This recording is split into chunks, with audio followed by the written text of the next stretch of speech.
அஸ்ஸலாமு அலைக்கும் friends, family எப்படி இருக்கீங்க? இன்றைக்கி நான் சிக்கன் கிரேவி செய்ய போகிறேன்.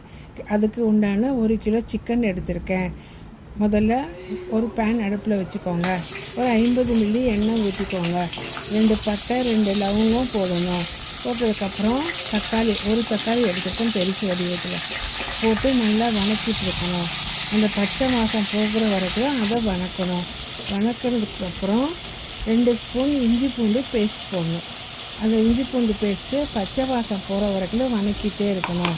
அந்த வணக்கினதுக்கப்புறம் அதுக்கு மசாலா தேவைப்பட்ட பொடி, மிளகாத்தூள், மிளகுத்தூள், கரம் மசாலா, உப்பு இதெல்லாம் சேர்த்து அந்த தக்காளியோட வாசம் போகிற அளவுக்கு வணக்கி பொடி போடணும்.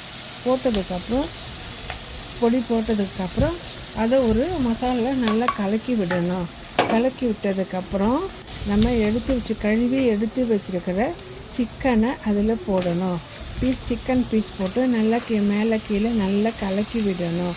கலக்கி விட்டுட்டு அதுக்கு தேவையான தண்ணி 1 டம்ளர் ஊற்றி வேக வைக்கணும். வேக வச்சதுக்கப்புறம் பச்சை கருவேப்பிலை 4 போட்டு அப்படியே மூடி வச்சிடணும். 10 நிமிஷம் அந்த தண்ணி வேகி சுண்டுற அளவுக்கு வேக வைக்கணும். எல்லாம் சுண்டுனதுக்கப்புறமா பெப்பர் பொடி 2 ஸ்பூன் மறுபடியும் பெப்பர் பொடி போட்டு பச்சை கருவேப்பிலை போட்டு தண்ணி சுண்டி இறக்கி வச்சுட்டு இன்றைக்கி சிக்கன் கிரேவி ரெடி. வாங்க சாப்பிடலாம். அடுத்து வீடியோவில் சந்திப்போம். பாய்.